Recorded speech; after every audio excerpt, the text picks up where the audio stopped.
இவ்வாறு நீர் மற்றும் இவ்வாறு நீர் நிகழ்ச்சியில் உங்களுடைய அன்பு சந்திப்பது ஜே சந்திரா.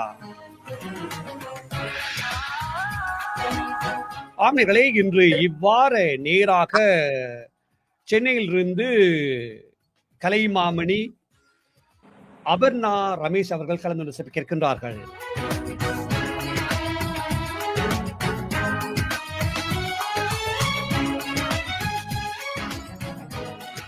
ஆண்களே, சென்னையிலிருந்து இணைந்துள்ள கலைமாமணி அபர்ணா ரமேஷ் அவர்கள் இசை மற்றும் நடனத்தினுடைய ஒரு உச்சத்தை தொட்ட ஒரு கலைஞர். அவரை இப்பொழுது வான் அலைகள் எடுத்துக் கொள்ள இருக்கின்றோம். வணக்கம் அபர்ணா ரமேஷ் அவர்களே. வணக்கம் நேயர்களே, எப்படி இருக்கிறீர்கள்? மிக நன்றாக இருக்கிறேன். சந்தோஷமாக இருக்கின்றது மீண்டும் சென்னையிலிருந்து ஒரு கலைஞரை இணைத்துக் கொள்வது. சொல்லுங்களேன், அதாவது உங்களுடைய இசை பயணமா அல்லது நாட்டிய பயணமா முதலில் ஆரம்பமானது? எத்தனை வயதுல கத்துக்க ஆரம்பிச்சீங்க? இசை நாட்டியம் என்பது எங்கள் வீட்டில் எல்லோரும் சத்சங்கத்திற்கு செல்லும் வழக்கம் இருக்கிறது. சித்தத்திலிருந்து திருப்புகழ் பாராயணம் செய்வதும் தேவாரம் பாராயணம் செய்வதும் எங்களுக்கு ஒரு வழக்கமாக இருந்தது. சோ என் தாயினுடைய கருவில் இருந்த பொழுதிலிருந்தே எனக்கு அதில் திருப்புகழிலும் தேவாரத்திலும் திருவருட்பாவிலும் பரிச்சயம் இருந்தது. இதுவே என்னுடைய நாட்டியத்திற்கும் எவ்வாறு நாட்டியத்திற்கும் இசைக்கும் தொடர்பு என்றால், எங்கள் சத்சங்கத்தில் ஹரி பஜனை சம்பிரதாயம் என்று ஒன்று இருக்கிறது. அதாவது தென்னிந்திய சம்பிரதாய பஜனை, அதில் நாட்டியத்திற்கும் ஒரு இடம் உண்டு. உபசார கீர்த்தனை, இது ஒரு தெலுங்கு சம்பிரதாயத்தில் வந்தது. பத்ராச்சல ராமதாசர், தியாகராஜ சுவாமிகள் போன்றோரின் பாடல்களுக்கு அபிநயம் செய்வது இந்த பஜனை சம்பிரதாயத்தில் ஒரு பாரம்பரியமாக வந்து கொண்டிருக்கிறது. இதை கண்டு உபச்சார கீர்த்தனையிலிருந்து தொடர்ந்ததுதான் என்னுடைய நடன பயணம், இசை பயணம். சரி, எத்தனை வயசுல கத்துக்க ஆரம்பிச்சீங்க இதுல எல்லாம்? 5 வயதிலிருந்து. 5 வயதிலிருந்து கற்கிறீங்க. உங்களுடைய குரு வந்து இசை குரு அல்லது நடனத்தினுடைய குரு வந்து யார் யாரெல்லாம் சொல்லுவீர்கள்? இசைக்கும் நடனத்திற்கும் ஒரே குரு டாக்டர் சாவித்ரி என்பவர். என்னுடைய பால பாடத்திற்கும் என்னுடைய ஒரு இன்ஸ்பிரேஷன் என்று சொல்லலாம். அவர்கள் நீடாமங்கலம் கிருஷ்ணமூர்த்தி பாகவதர் வழியில் வந்தவர். பிராச்சீனமான ஊத்துக்காடு சாகித்யங்களில் மிக தேர்ந்தவர் எனது குரு. அவர்களிடம் நாட்டியம் மற்றும் இசை கற்றுக்கொண்டிருந்தேன்.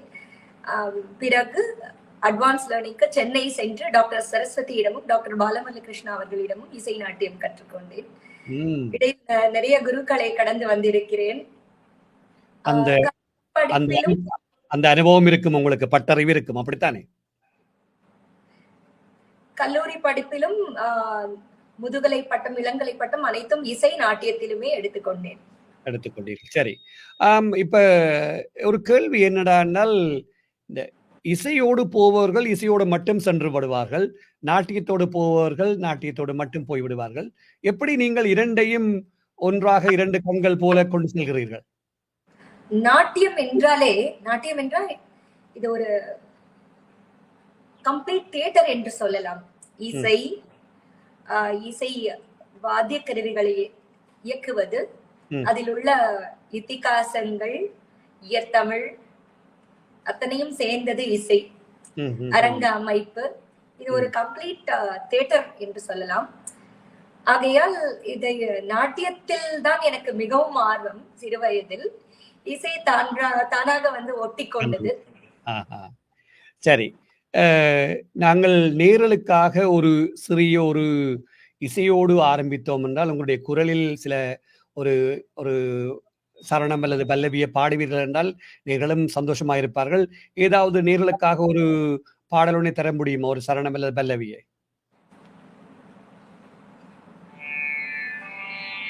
ஊத்துக்காடு வெங்கட கவியின் கீர்த்தனை.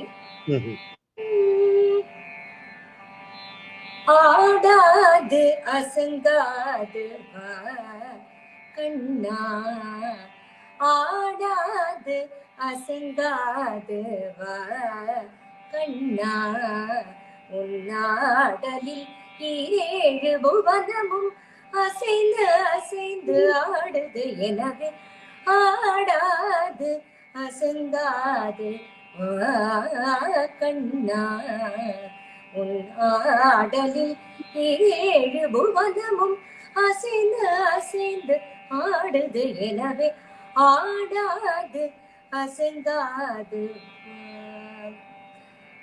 கண்ணா கண்ணா கண்ணா. அருமை. நன்றிகள் வண்ணா அவர்களே. இப்ப உங்களுடைய மாணவர்கள் என்று பார்க்கின்ற பொழுது, இசை மாணவர்கள் இருக்கிறார்களா? அல்லது நடன மாணவர்கள் இருக்கிறார்களா? நடன மாணவர்கள் தான் அதிகம். அதிகம். ம்ஹ்ம். கிட்டத்தட்ட எவ்வளவு மாணவர்கள் தற்பொழுது உங்களிடம் கற்றுக்கொண்டிருக்கிறார்கள் என்று சொல்ல முடியுமா? அல்லது பரம ரகசியமா இருக்கிறதா? 100, 150 இல்லை, ரகசியம் ஒன்றும் இல்லை. 100, 150 மாணவர்கள் இருப்பார்கள். ம்ஹ்ம், ம்ஹ்ம். சரி. எத்தனை வயசுல உங்கள்ட்ட கத்துக்க வாராங்க அவங்க? முன்பெல்லாம் ஒரு 6 வயது 7 வயது, அதாவது மனித உறுப்புகள் அனாட்டமிக்கலி ஒரு குழந்தைய செட் ஆகணும்னா அந்த குழந்தைக்கு வந்து ஒரு 6, 7 வயதாவது ஆகணும். இப்ப 2 வயதிலேயே சைல்ட் ப்ராடிஜி எல்லாம் உருவாயிடுறாங்க. இப்ப 2, 3 வயதிலேயே இருக்காங்க. அவங்களுக்கு இன்டென்சிவ் ட்ரைனிங் என்றால் அது இல்லை. ஒரு 7, 8 வயதுக்கு அப்புறம் முறையான ஒரு பாடம். அதுவரை அவர்கள் ஒரு பார்வையாளர்களாகவும் இங்க இருக்கும் அத்தனையும் கவர்ந்து கொள்வார்கள். சரி, சரி. இப்ப உங்களுடைய மாணவர்கள் எல்லாம் பெண் மாணவர்களா அல்லது ஆண்களும் கற்கிறார்களா நடனம்? ஆண் மாணவர்கள். என்னுடைய மாணவர்கள் சிறு குழந்தைகளிலிருந்து 80 வயது பாட்டி வரையும் இருக்கிறார்கள். மாணவர் செல்வங்கள் சிலர் இருக்கிறார்கள். சிலர் இருக்கிறார்கள். சரி. என்னடா ஒரு கேள்வி வருகின்றது. அது ஏற்கனவே திரைப்படங்களில் நாங்கள் பார்த்திருக்கின்றோம். ஆண் மாணவர்கள் வருவது, அதாவது பெண்களை போல ஒரு பாவம் வந்துவிடும், அல்லது அந்த ஒரு நான் இந்த கேள்வியை பலரிடம் கேட்டிருக்கின்றேன். உங்களுடைய பார்வையில் அதை எப்படி பார்க்கிறீர்கள்? ஆண் மாணவர்கள் பரதம் கற்றுக்கொள்வது தவறா அல்லது பிழை என்று ஒரு சமூகம் பிழையாக பார்த்து கொண்டிருக்கிறது என்ன? அது நீங்க எப்படி பார்க்குறீங்க? நடனம் என்பது இருவகையான நடனம். ஆண்களுக்கு தாண்டவம் என்பதும் லாஸ்யம் என்பது பெண்களுக்கும் இருக்கின்றது. 2 வகை நாட்டியமும் ஒரு பெண்ணிற்கும் ஆணிற்கும் தெரிந்திருக்க வேண்டும். ஆனால் அவர்கள் ஸ்தாயி பாவம், அதாவது ஒரு ஆணுக்கு உண்டான அந்த நிமிர்ந்த நன்னடை, அந்த கண்ணில் இருக்கும் பார்வை, பூஜம், இதெல்லாம் ஆண்களுக்கு தகுந்தாற் போல அவர்கள் அமைத்துக் கொள்ள வேண்டும். அவங்களோட டர்ன் அவுட்ட வந்து அந்த மாதிரி ஆண்களுக்கு தகுந்தாற் போல் அமைத்துக் கொள்ள வேண்டும். பெண்கள் நளினமும் சேர்த்து கொண்டு அந்த லாசியத்திற்கு தகுந்தாற்போல் அவர்களுடைய ஸ்தாயி பாவம் அமைய வேண்டும் என்பதே இது. இதனால எந்த மாற்றமும் இருக்காது. ஆண்களுக்கு எந்த பெண்மை தன்மையும் வராது. நடராஜமூர்த்தி இருக்காங்க, பெரிய பெரிய நடன குருமார்கள்லாம் இருக்காங்க. தனஞ்சயன் மாஸ்டர்ல இருந்து இன்னைக்கு இருக்கிற விஜய் மாதவன் சார், இன்னும் பல இளம் ஆண் கலைஞர்கள் இருக்காங்க. யாருக்கும் எந்த மாற்றமும் இருக்காது. முறையான நடனம் பயின்றவர்களுக்கு இந்த பிரச்சனை இருக்காது என்பது என் கருத்து. நிச்சயமாக. அருமை. சரி, நீங்கள் ஒரு உயரிய விருது கலைமாமணி பட்டத்தை கூட பெற்றிருக்கிறீர்கள். எத்தனையாம் ஆண்டு இந்த கலைமாமணி பட்டம் உங்களுக்கு வழங்கப்பட்டன்னு சொல்ல முடியுமா? 2020ஆம் ஆண்டு. 2020ஆம் ஆண்டு.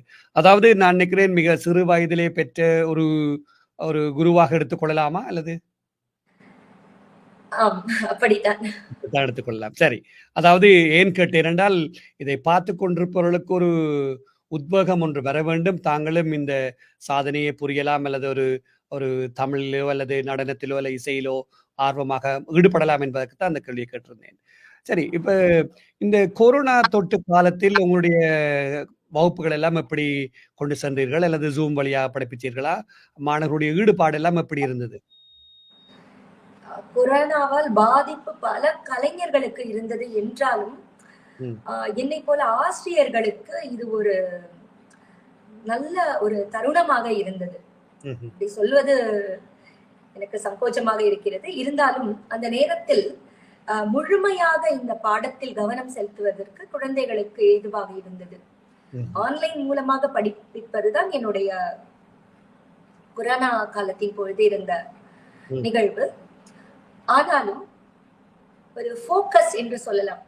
ஆமா. குழந்தைகள் இலக்குடன் பயின்ற ஒரு நேரமாக அந்த கொரோனா காலத்தை நான் எடுத்துக்கொள்வேன்.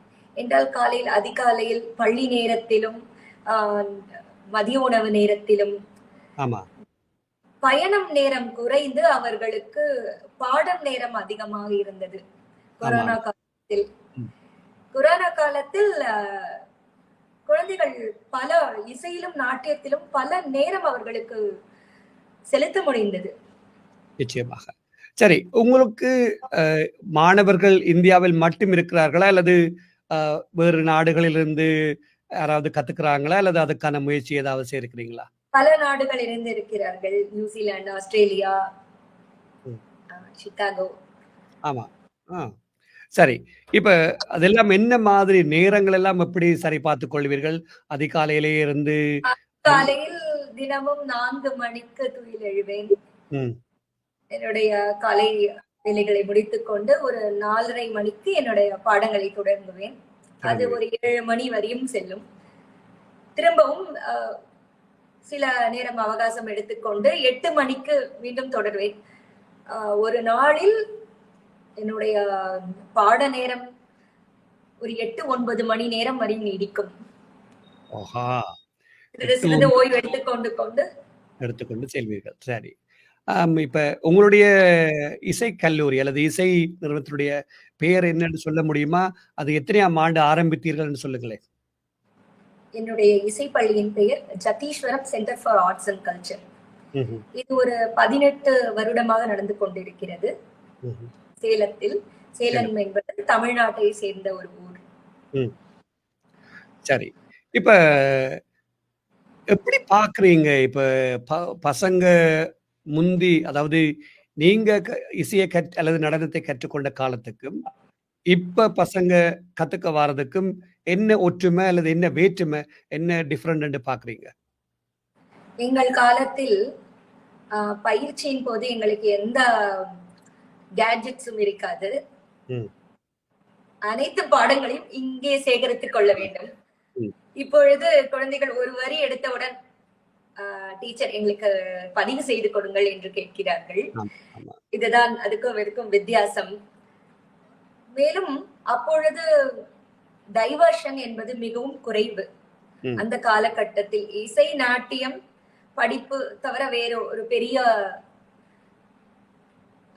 என்டர்டைன்மெண்ட் எதுவும் இருக்காது. இப்பொழுது பல என்டர்டைன்மெண்ட் குழந்தைகளுக்கு வந்து விட்டது. குழந்தைகள் பல வகுப்புகளுக்கு செல்கின்றார்கள். 10 வகுப்பில் ஒன்றாக தான் இந்த இசையும் நாட்டியமும் இருக்கிறது.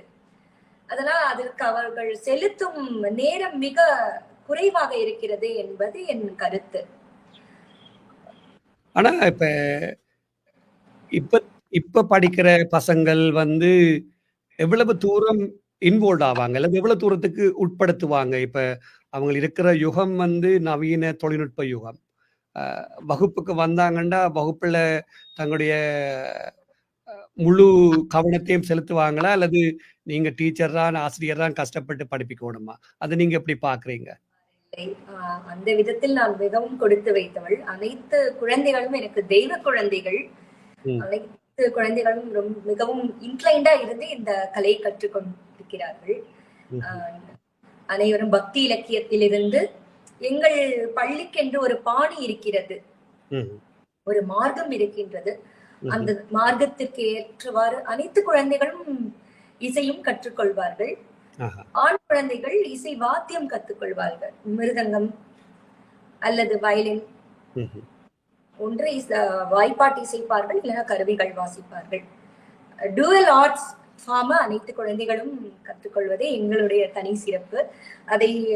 அது மட்டும் அல்லாமல் புராணங்கள் எங்கள் பள்ளி பாடத்தில் ஒன்றாக இருக்கிறது. புராணங்கள், இதிகாசங்கள், நாயன்மார்கள் பற்றிய கதைகள் மற்றும் அனைத்து தேவதைகள் பற்றிய கதைகள், இதெல்லாம் எங்கள் பாடத்தில் ஒரு அங்கமாக இருக்கிறது.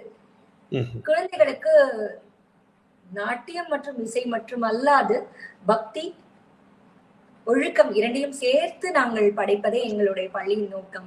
நிச்சயமாக, நிச்சயமாக. அருமையில அருமை. ஆம் நேயர்களே, ஒரு சிறிய இடைவெளிக்கு பின்னம் நாங்கள் கலைமாமணி அபர்ணா ரமேஷ் அவர்களை ஏற்றுக்கொள்வோம்.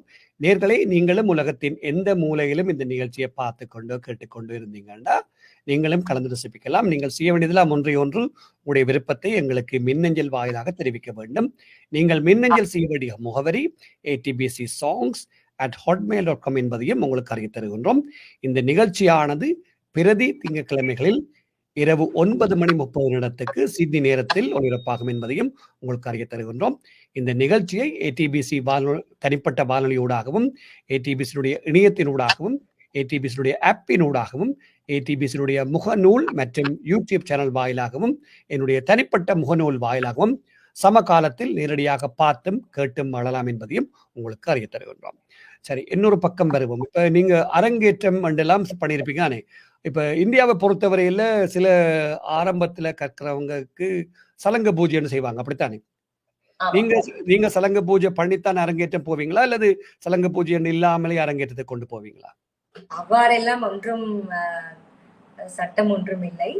ஆனால் சலங்கை பூஜை செய்வது இங்க ஒரு வழக்கமாக இருக்கின்றது. அவைகள் பெற்றோர்களின் விருப்பத்திற்கேற்ப அவைகள் நடக்கும் இங்கே. சரி, அப்ப ஒரு இப்ப 6 வயதில் வருகின்ற பிள்ளை, இந்தியாவை பொறுத்தவரை நான் உங்களுடைய பள்ளி எடுத்துக்கொள்வோம். 6 வயதில் ஒரு பிள்ளை ஒழுங்காக கற்குமெண்டா எத்தனை வயதுல சலங்க பூசை செய்யும், எத்தனை வயசுல அரங்கேற்றத்துக்கு சராசரியாக தயாராகிக் கொள்வார்கள்? 6 வயதில் தொடங்கும் குழந்தை ஒரு 9 வயதில் சலங்கை பூஜைக்கு தயாராகிவிடுவார். ஒரு 14 வயது 15 வயதுக்குள் அரங்கேற்றத்திற்கு தயாராகி விடுவார்கள். சரி, நல்ல ஒரு விஷயம். இப்ப இன்னொரு பக்கம் வருவோம். யாராவது உங்களிடம் இப்ப பையங்களை இப்ப சிறு வயதுல கத்துக்க முடியல, பிரச்சனை, அல்லது அம்மா அப்பாவுக்கு விருப்பம் இல்லை, அவங்க அந்த பசங்களுக்கு விருப்பம் இல்லை, ஒரு பெரிய ஆளா வந்த அப்புறம் ஒரு 10 வயசுல வாராங்கன்னு வைங்களேன், அவங்களுக்கும் கத்துக் கொடுக்குறீங்களா? அவங்க என்ன சவால்களை எதிர்நோக்குறாங்க? 15 பெண்மணிகள் என்னிடம் கற்றுக்கொண்டு வருகிறார்கள். அவர்கள் அத்தனை பேரும் 40 வயதிற்கு மேற்பட்டவர்கள். சிலர் மருத்துவராக இருக்கிறார், சிலர் பள்ளி இயக்குனராக இருக்கிறார், சிலர் வீட்டில் குடும்ப பெண்ணாக இருக்கிறார். இவ்வாறு பல பெண்கள் சிறு வயதில் இருந்தே தன்னுடைய ஆசையை அடக்கி வைத்துக் கொண்டு இப்பொழுது சந்தர்ப்பம் கிட்டும் அவர்கள் கற்றுக்கொள்ள வருகிறார்கள். அதாவது சாதாரணமாக இல்லை, அத்தனை பேரும் ஒரு இலக்குடன் வந்திருக்கிறார்கள் என்று சொல்லலாம். நாங்கள் ஒரு நாட்டியாஞ்சலி என்ற ஒரு 5 நாள் திருவிழா ஒன்று நடத்துவோம் நாட்டியத்திற்காக எங்கள் சேலத்தில். அதில் அனைத்து என்னுடைய மாணவிகள், மூத்த மாணவிகள், அதாவது 40 வயதிற்கும் மேற்பட்டவர்கள் இதில் பங்கு பெறுவது குறிப்பிடத்தக்கதாக உள்ளது. நிச்சயமாக, அருமையிலும் அருமை. நல்ல ஒரு விடயம் நீங்கள் குறிப்பிட்டிருந்தீர்கள். அது ஆஸ்திரேலியாவில் கூட அல்லது ஐரோப்பா கண்டத்தில் கூட நடக்கிறது. சிலர் அம்மாமார், அதாவது பசங்க பாடசாலை முடிச்சு அல்லது தங்களுக்கு ஓய்வு, அதாவது 40 வயது தாண்டியவர்களும் இங்கும் கற்றுக்கொண்டே இருக்கிறதாக நாங்கள் அறிகின்றோம். அதில் சிலர் தங்களுடைய தேக ஆரோக்கியம், அதாவது சொல்வார்களே சிலர் ஜிம்னாஸ்டிக், அதுக்கு போக விருப்பம் இல்லை என்பதற்காக கற்றுக்கொள்வாங்க. உங்களுடைய மாணவிகள் 40 வயதுக்கு மேற்பட்டவர்கள் எந்த வகைக்குள் வருகிறார்கள்? அதாவது தங்களுடைய தேக ஆரோக்கியத்துக்காக கற்றுக்கொள்கிறார்களா, அல்லது ஒரு அரங்கேற்றத்தை நோக்கி போய்கொண்டிருக்கிறார்களா? அரங்கேற்றம் என்று சொல்வதை விட அவர்களுக்கு இந்த கலை மேல் உள்ள ஒரு பற்று என்று சொல்லலாம். ஒரு தீராத தாகம், சிறு வயதிலிருந்தே நிறைவேறாத ஒரு ஆசை. அவர்களுக்கு இந்த பாடத்தை கற்றுக்கொள்ள வேண்டும். இது ஒரு மனதிற்கு, யோகா மற்ற கலைகள் எவ்வாறு உடலுக்கு இன்பம் அளிக்கின்றதோ, இது உடலுக்கும் மனதிற்கும் சேர்த்து இன்பமும், அதே உடல் சீராக அமைய உடல் பயிற்சியும் சேர்ந்து அமைகின்றது இந்த கலையில். ஆகையால் உயிர் பயிற்சி, உடற்பயிற்சி இரண்டும் சேர்ந்து கற்றுக்கொள்ளவே இங்கு வருகிறார்கள். நிச்சயமாக. சரி, உங்களுடைய அரங்கேற்றத்தில் நீங்கள் தான் ஜதி எல்லாம் போடுவீர்களா, அல்லது வேறு ஆசிரியர்களை எடுத்துக்கொள்வீர்களா, இல்ல என்ன செய்வீங்க? எங்களுடைய நட்டுவாங்க, மன்னிக்கவும், என்பது எங்களுக்கு மிக ஒரு வரப்பிரசாதமாக அமைந்துள்ளது. மூத்த கலைஞர்கள் எங்களுக்கு துணையாக இருப்பார்கள். அவர்கள் எங்களுக்கு வழி நடத்தி செல்வார்கள். நான் சிறிது வயதிலிருந்தே நட்டுவாங்கம் செய்வதே என்னுடைய வழக்கமாக வைத்துக் கொண்டிருக்கிறேன். நாங்கள் எங்களுடைய ஜதிகளை நாங்களே இயற்றுவோம். ஓன் கம்போசிஷன்ஸ் ஜதி மற்றும் நிறைய சாகித்யங்கள், ஒவ்வொரு அரங்கேற்றத்துக்கும் ஒவ்வொரு சாகித்யம், ஒரு இன்வகேட்டரி பீஸில் எங்களுடைய சாகித்யம் மற்றும் இம்முறை நான் இயற்றிய ஒரு வர்ணம் அமைந்திருக்கிறது இந்த அரங்கேற்றத்திற்காக. இவ்வாறு நாங்கள் பிராச்சீனமாக உள்ளதையும் எடுத்துக்கொள்வோம், புதிதாக எங்களுக்கு என்ன வேண்டுமோ சேர்த்துக்கொள்வோம். நட்டுவாங்கம் என்பது நாங்கள் ஒலித்தட்டுகள் பயன்படுத்த மாட்டோம். எங்களுடைய சிறப்பு, எங்களுடைய பள்ளியின் சிறப்பு ஒலித்தட்டு அறவே பயன்படுத்துவதில்லை. லைவ் ஆர்கெஸ்ட்ரா தான் எங்களுடைய சிறப்பு. நேர்களுக்காக ஏதாவது ஜதியில நட்டுவாங்கம் செய்து காட்ட முடியுமா அல்லது வாசிது பாடிக்காட்ட முடியுமா? ஒரு திஷ்ட ஜதி உங்களுக்காக நான் தாருங்க. கத்த திண்டக்க திண்டக்க கத்த திண்டக்க கத்த திண்டக்க கத்த திண்டக்க தளம் கத்த கதடி திண்டத்தம் கிட்ட ஜம் கிட்ட தரி கிட்ட தச்சம் கிட்ட ஜொனு கிட்ட தரி கிட்ட திண்டத்தி கிட்ட ஜொனு கிட்ட தரி கிட்ட கத்தி கிட்ட ஜொனு கிட்ட தரி கிட்ட திண்டத்தி கிட்ட ஜொனு தரி கிட்ட கத்தி கிட்ட ஜொனு கிட்ட தரி கிட்ட தச்சம் தக்கச்சம் தக்கச்சம் தகரஜம் தகரட்டம் தகரட்டம் தகரட்டம் திண்டத்தி கிட்ட ஜொனு கிட்ட தரி கிட்ட கத்தி கிட்ட ஜொனு கிட்ட தரி கிட்ட தக்கச்சம் தக்கண்ணம் தக்கற்றம் தகரச்சம் தகரன்னம் தகரன்னும் தகரி திண்ணத்தம் கிடக்க தரிதாம் திண்ணத்தம் தகதரி கிட்டதாம் ஜின்னத்தம் தகதரி கிட்ட திண்ணத்தம் தகதரி கிட்ட ஜின்னத்தம் தரி கிடத்தம் தகதரி கிடத்தம் தகதிக்கு தரி கிடத்தம் திண்ணத்தம் தரி கிடத்தம் தகதரி கிடத்தம் தகதிக்கு தரி கிடத்தம் திண்ணத்தம் தரி கிடத்தம் தகதரி கிடத்தம் தகதிக்கு கிடத்தம். அருமை அருமை அருமை. நிச்சயமாக, அதாவது ஒரு அரங்கேற்றத்தில் இருந்து கேட்டுக்கொண்டிருப்பது போல ஒரு உணர்வை ஏற்படுத்தியிருக்கள். பாராட்டுக்கள் அபர்ணா அவர்களே. நன்றி. இப்ப ஒரு ஒரு இக்கட்டான ஒரு கேள்வியை கேட்க போகிறேன். நீங்க வர்ணத்தை பற்றி பேசியபடியால் வர்ணத்தோடு வருகின்றேன். அதாவது சில அரங்கேற்றங்களில் பார்க்கின்ற பொழுது ஒரு வர்ணம் தான் ஒரு மாணவியை அல்லது ஒரு மாணவனை எவ்வளவு தூரத்துக்கு பாவத்தோடு, எவ்வளவு தூரத்துக்கு ஒரு ஸ்டாமினா அல்லது ஒரு உணர்வை கொடுக்க முடியும் அல்லது திறமையை காட்ட முடியும் என்று சொல்லுவார்கள். ஆசிரியர்களும் மிகவும் சிறப்பாக தங்களுடைய மாணவ மாணவிகளை சும்மா ஒரு வாங்க வேண்டும் என்பதற்காக 3/4 மலத்தியாலம் அல்லது 1 மலத்தியாலத்துக்கு கூட ஆட வைப்பார்கள். ஒரு அரங்கேற்றத்தில் 1 மலத்தியாலம் 15 நிமிடமும் பார்த்திருக்கின்றேன். உங்களுடைய நோக்கில் அல்லது உங்களுடைய பார்வையில் இதை எப்படி பார்க்கிறீர்கள்? இது உங்களுடைய அரங்கேற்றம், இந்த வர்ணம் எவ்வளவு நேரம் போகும்? 2-3 கேள்வி கேட்டிருக்கிறேன். வர்ணம் என்பது முக்கியமான அங்கம், சென்டர் பீஸ் ஆஃப் ஒரு அரங்கேற்றம் என்று சொல்லலாம். அதில் அத்தனை நுட்பங்கள், கலை நுட்பங்கள் அனைத்தும் அதில் வரும். முக்கியமாக அதில் எடுத்துக்கொள்ளும் தீம் எந்த தேவதை பேரில் அமைந்துள்ளது. நேற்று கூட ஒரு அரங்கேற்றத்தில் நான் கருப்பண்ண சுவாமி மீது ஒரு வர்ணத்தை கண்டேன். இப்பொழுது புதுசாக வழங்க வேண்டும் என்பதே அனைவரின் இலக்காக இருக்கிறது. வர்ணம் என்பது ஆசிரியர்களுக்கு ஒரு மிகவும் பிடித்த ஒரு உருவகையாக இருக்கிறது. ஏனென்றால் எங்களுடைய திறனும் சேர்ந்து அங்கே வெளிவரும். என்ன கதை இதில் உள்ளே வந்திருக்கிறது, மகாபாரதத்திலிருந்து எடுத்தோமா இல்லை 63 நாயன்மார்கள் திருவிளையாடல் புராணத்திலிருந்து எடுத்தோமா என்று ஒவ்வொன்றும் இதுக்கு ஹோம்வொர்க் செய்ய வேண்டும். நாம் இந்த வர்ணத்திற்கு புதிதாக நம்ம அமைப்பதற்கு அந்த சஞ்சாரி என்று சொல்வோம் அல்லவா, ஒரு கதையை விளக்குவது. அதற்காக நான் பல புத்தகங்களை படிப்பதுண்டு. நிறைய கதா காலக்ஷேபங்கள், பெரியவர்களிடம் இருந்து நிறைய நம்மளுடைய பாரம்பரிய சைவ நாயன்மார்களை பற்றியும் ஆழ்வார்களை பற்றியும் நான் கேட்டுக்கொண்டு வருது வழக்கமாக வைத்துக் கொண்டிருக்கிறேன். வர்ணம் 40-50 நிமிடம் ஆடுவது எங்கள் பள்ளியின் வழக்கமாக இருக்கிறது. 50 வில்லிகள்.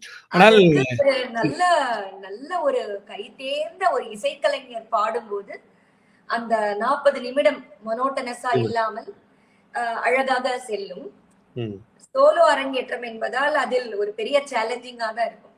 ம். அது வந்து நேயர்களுக்கு அது சலிப்பு தட்டாமல் நகர்த்தி கொள்வது ஒரு பெரிய சேலஞ்ச். சேலஞ்ச். அதெல்லாம் ஜதி நுட்பங்கள் மற்றும் தாள நுட்பங்கள், ஒவ்வொரு சிட்டை ஸ்வரத்திலும் தாளக்கட்டுகள் வைப்பது எங்களுடைய ஒரு மிகப்பெரிய ஒரு சேலஞ்ச். ம். ஆகையால் வர்ணம் என்பது என்னதான் இருந்தாலும் வர்ணம் இல்லாத பருப்பில்லாத கல்யாணம் மாதிரி வர்ணம் இல்லாமல் ஒரு கலை சம்பூர்ணமாக நிறைவேறாது. நிச்சயமாக. அருமையில் நல்ல வடிவாக அருமையாக சொல்லியிருந்தீர்கள். அதாவது சொல்வார்களே, இந்த ஒரு ஆசிரியர் தன்னுடைய திறமையை காட்டுவதற்கு வர்ணத்தை மிகவும் அருமையாக பயன்படுத்திக் கொள்வார்கள். அது போட்டித்தன்மையாகவும் இருக்கலாம், பொறாமைத்தன்மையாகவும் இருக்கலாம். அது நாங்கள் இந்தியாவை எடுத்துக்கொள்ளலாம், அது ஆஸ்திரேலியாவை எடுத்துக்கொள்ளலாம், இந்த நாடாவை எடுத்துக்கொள்ளலாம். நாங்கள் பார்த்திருக்கின்றோம். போட்டித்தன்மை சொல்வதை விட இது ஒரு ஒரு சேலஞ்ச் என்று எடுத்துக்கொள்ளலாம். பக்க கலைஞர்களுக்கு நாம் புதிதாக வழங்க வேண்டும் என்பது ஒரு ஆசிரியரின் குறிக்கோளாக இருக்கும். நேயர்கள் புது நேயர்கள் இருப்பார்கள், அவர்களுக்கு அதை பத்தி ஒன்றும் தெரியாது. ஆனால் பக்க கலைஞர், மற்ற சீஃப் கெஸ்ட், மற்ற இசைக்கலைஞர்களுக்கு நாம் அழகான வடிவத்தில் வழங்க வேண்டும் என்பது ஒவ்வொரு முறையும் வந்து நாங்கள் அந்த முயற்சி கொண்டு வருகிறோம். அருமையான பதில் ஒன்று தந்திருந்தீர்கள் என்றால், அது நாங்களும் பார்க்கிறோம். இந்த அரங்கேற்றங்கள் கிட்டத்தட்ட 3 மணித்தியாலங்கள் 2.5 மணித்தியாலங்களை தாண்டி போய்கொண்டிருக்கும். சில வேளைகளில் தனியாக ஆடுகின்ற பொழுது பார்வையாளர்களுக்கு கொஞ்சம் கஷ்டமாகத்தான் இருக்கும். அல்லது 2 அல்லது 3 பேர் சேர்ந்து வைத்தார்கள் என்றால் பார்க்கின்ற பொழுது சந்தோஷமாகவும் அழகாகவும் இருக்கும். அது எப்பொழுதும் சரியாக வராதானே, நீங்கள் குறிப்பிட்டது போலவே. அது ஒரு முக்கியமான கருத்து. சரி, வர்ணம் செலக்ட் பண்ணும்போது அழகான ராகங்கள், அதாவது ராகத்திற்கு இசைக்கலைஞர் என்பதால் அந்த ராகம் சம்பூர்ண ராகமாக இருந்தால் அதில் பெர்முடேஷன் காம்பினேஷன் நிறையாக இருக்கும். ஆகையால் அந்த ராகம் விஸ்தாரமாக செல்லும் அளவிற்கு இடம் இருக்கும். இது ஒரு மைனர் ராகத்தில் அதை செய்வது, அதுதான் மோனோட்டனஸாக நமக்கு காதுகளுக்கு கேட்கும். நிச்சயமாக நல்லது. அதாவது உங்களுடைய பாடசாலை இப்படி இருக்குது. உங்களுடைய பாடசாலையினுடைய விவரங்களை பார்க்க வேண்டுமெண்டா எங்கே அதாவது இணையதளம் ஏதாவது இருக்கிறதா, அல்லது ஃபேஸ்புக்ல அல்லது முகநூலில் இருக்கிறதா? அதை பற்றி சொல்லுங்க. முகநூலில் இருக்கிறது. அதாவது இதை நீங்கள் தனியாக நடத்தி வருகிறீர்களா, அல்லது வேறு ஒருவரோடு இணைந்து நடத்துகிறீர்களா? எப்படி இருக்கிறது இந்த பாடசாலை?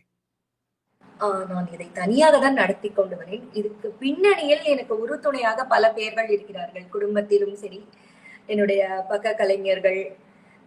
இது ஒரு பெரிய குடும்பம். ஜதீஸ்வரம் என்பது ஒரு பாடசாலை இல்லை, ஜதீஸ்வரம் ஃபேமிலி என்றுதான் அதை நாங்கள் சொல்லுவோம். இல்ல, அத்தனை பெற்றோர்களும், அத்தனை டெக்னீஷியன்ஸ், எங்களுடைய மைக்ஸ் அண்ட் சவுண்ட்ஸ், ஒரே டீம் எங்களுக்கு என்று ஒரே டீம். நாங்கள் அந்த டீமை மாற்றுவதே இல்லை. ஒரே போட்டோகிராஃபர், ஒரே ஆடியோ, அவ்வாறு ஒரு டீம் ஒர்க்காக இதை எழுதி கொண்டிருக்கிறோம். இன்னொரு கேள்வி, இப்போ உங்களுடைய இந்த ஆண்டு நிகழ்ச்சியோ இருந்து சொன்னீங்க, உங்களுடைய கல்லூரியினுடைய, உங்களுடைய பாடசாலையினுடைய வருடாந்தம் நடக்கிற இசை திருவிழாவோ இசை வேள்வியோ வட்டவா, அதை விட வேறு எப்படியான நிகழ்ச்சிகளில் உங்களுடைய மாணவர்கள் அல்லது நீங்கள் உங்களுடைய கல்லூரி அல்லது உங்களுடைய நிறுவனம் கலந்து கொள்ளும் சொல்லுங்களேன். என்ன வருடம் எங்களுக்கு சிவராத்திரியின் பொழுது நாட்டியாஞ்சலிகளுக்கு செல்வது வழக்கமாக இருக்கிறது. தஞ்சையை சேர்ந்த கோவில்கள், கும்பகோணம், தஞ்சை சேர்ந்த திருவிடைமருதூர், மயிலாடுதுறை போன்ற கோவில்களுக்கு சென்று எங்களுடைய நாட்டியத்தை வழங்குவது ஒரு வழக்கமாக வைத்துக் கொண்டிருக்கோம். இரவு முழுதும் பல கோவில்களில் நிகழ்ச்சி நிகழ்த்துவதை வழக்கமாக வைத்துக் கொண்டிருக்கிறோம். அதை தவிர எங்களுக்கு லோக்கல் ஃபெஸ்டிவல்ஸ், சேலத்தில் இருக்கும் வித்வத் சபா, சங்கீத வித்வத் சபாவில் எங்களுடைய நாட்டிய நிகழ்வு நடக்கும். இவ்வாறு 2 மாதங்களுக்கு ஒரு முறை எங்கள் ஊரிலும் சரி, வெளியூரில் நடக்கும் கோவில் உற்சவங்கள், தியாகராஜ உற்சவம், தஞ்சை நால்வர் திருவிழா போன்ற விழாக்களில் நாங்கள் பங்கு பெறுவது. நல்லது. இந்த நிகழ்ச்சியை பார்த்து கொண்டிருக்கிற ஆட்களுக்கு நிறைவாக ஏதாவது சொல்ல விரும்புகிறீர்களா? நிறைவாக நான் ஒரு அபிநயம் செய்து காட்டலாம் என்று இருக்கிறேன். நிச்சயமாக செய்து காட்டுங்கள்.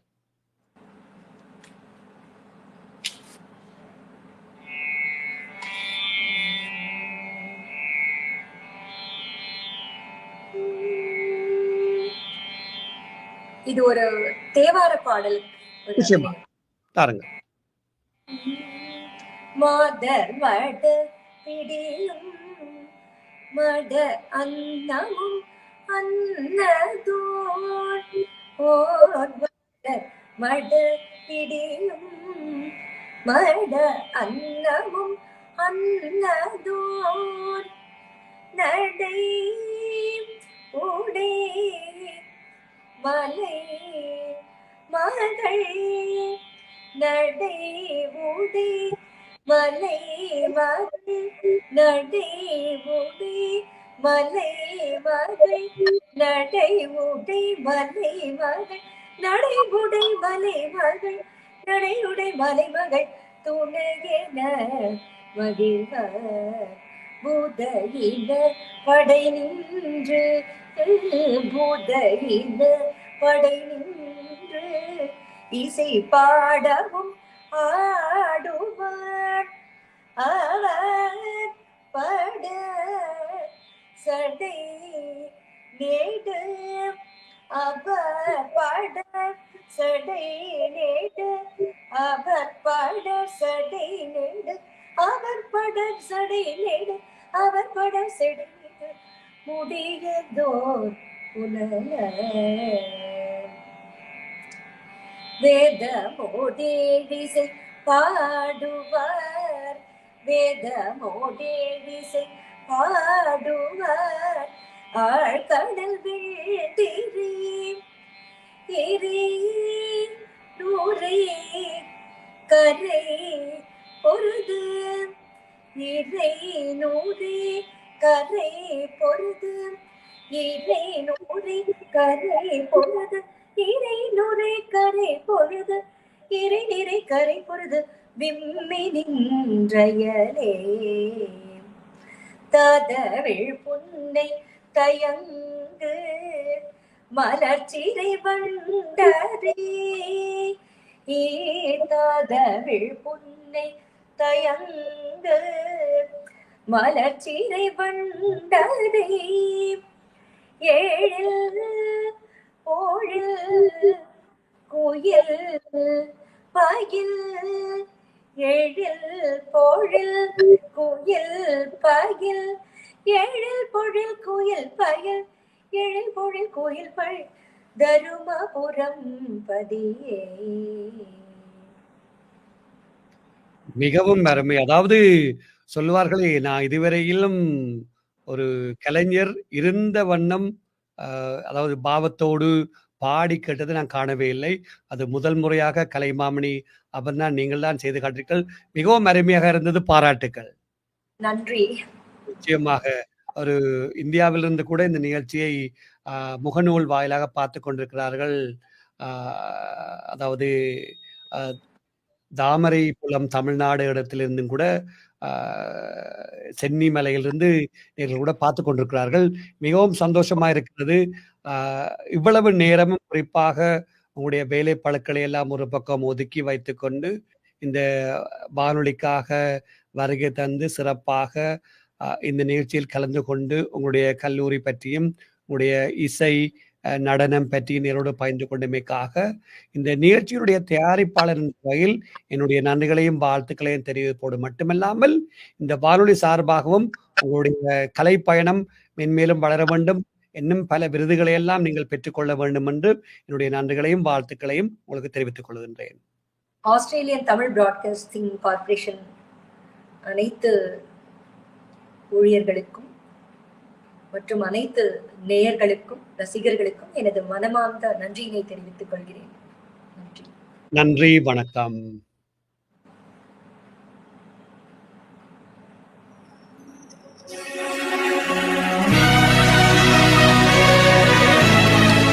நீங்கள் இதுவரை கேட்டு பார்த்து ரசித்த நிகழ்ச்சி இவ்வாறு நேர். ஆம்களே இவ்வாறு நேராக சேலம் தமிழ்நாட்டிலிருந்து நடன இசைக்கலைஞர் கலைமாமணி அபர்ணா ரமேஷ் அவர்கள் கலந்து சிறப்பித்திருந்தார்கள். மற்றொரு நிகழ்ச்சியில் உங்கள் அறிவில் சந்திக்கும் வரை இனிய வாழ்த்துக்களும் வணக்கங்களும் கூறி விடை பெற்று செல்லும் நான் உங்கள் அன்பின் AJ ஜெயச்சந்திரா. வணக்கம் நேயர்களே.